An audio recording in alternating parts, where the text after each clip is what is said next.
In our previous video, we took a look at ether channels. It was a bit of review from our CCNA studies. Now in this video, we want to take a look at how to troubleshoot an ether channel that's not working correctly by taking a look at some common issues, and then we're going to go through a troubleshooting scenario together.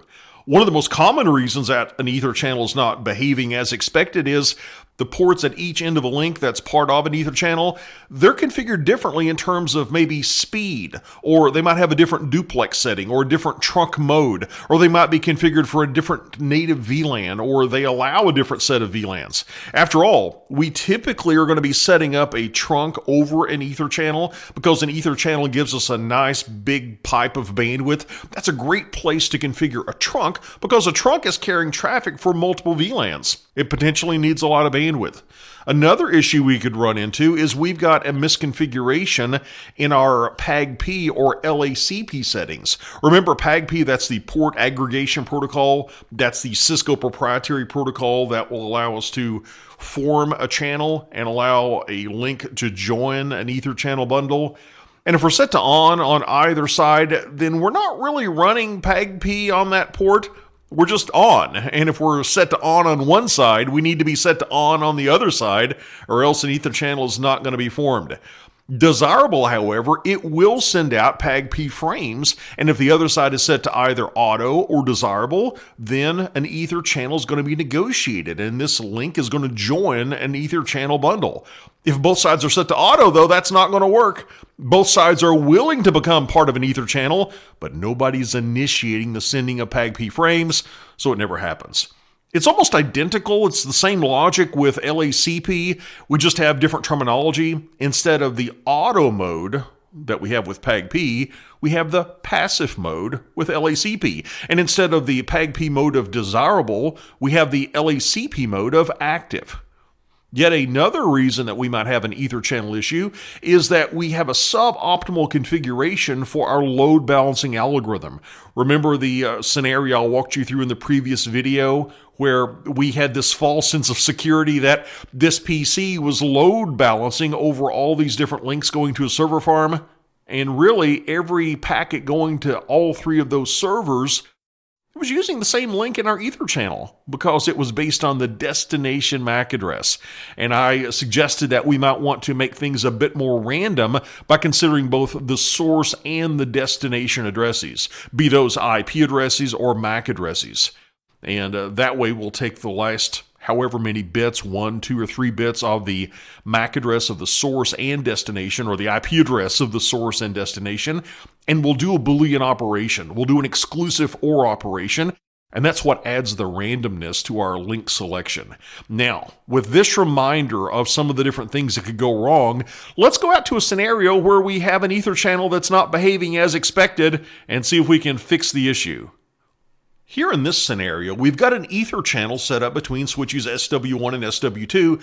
However, we've received a report that the ether channel is supposed to be made up of 4 links, but only 3 of those links appear to be working. Only 3 links appear to be part of that bundle. Let's confirm that first of all.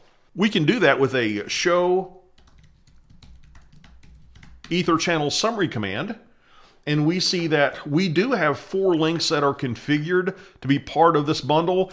However, notice the P and the I codes. What do these mean? Well, this P code, or the P flag, that means that this port is bundled in the port channel.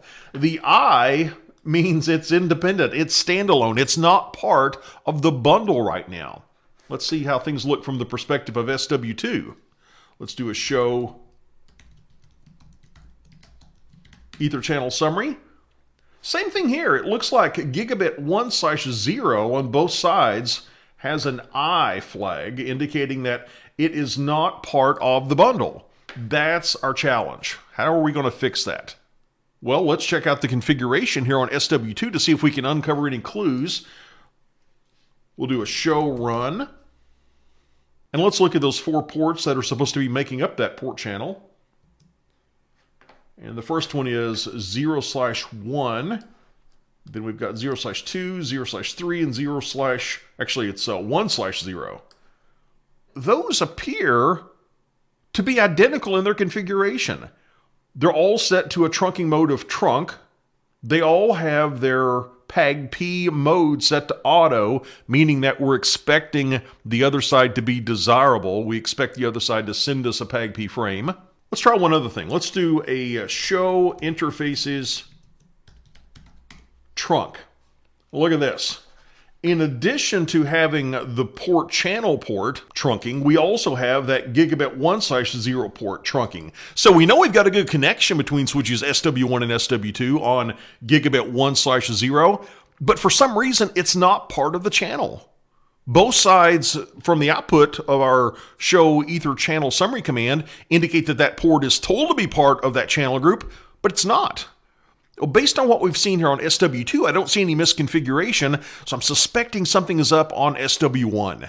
Before we go on and go over to SW1, you might want to pause the video right now and think about what could possibly be going on. There's more than one thing, but think for a moment about what is a likely cause that this single port in this ether channel is not joining the ether channel. All right, let's go take a look over on SW1. Let's do a show run and see if anything looks inconsistent with those ports. We've got gigabit 0/1, 0/2, 0/3, and 1/0. And you might want to pause the video and study this for a moment.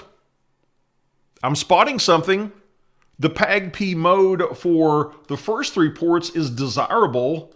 The PAG-P mode for the last port is auto. Remember, on SW2, everybody was set to auto, meaning that the other side had to be set to desirable. It had to send out the PAG-P frame saying, hey, let's be part of this ether channel. Well, here we're set to auto on gigabit 1/0. I think that's the issue. Let's fix that and see if that's going to resolve our symptom. Let's go into global configuration mode and then into interface gigabit 1/0, and we'll say channel-group 1 mode, and we're going to select desirable. And let's give it a moment. That interface is probably going to bounce. It's going to go down. It's going to come back up. Looks like it's already done that.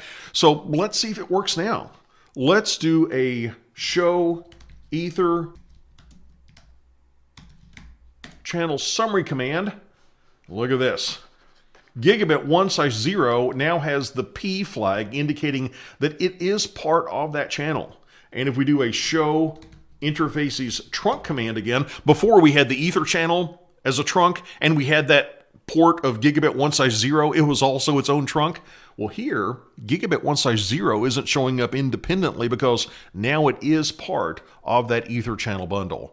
So the issue was one of our ports on one of our switches was set to an incorrect PAG-P mode.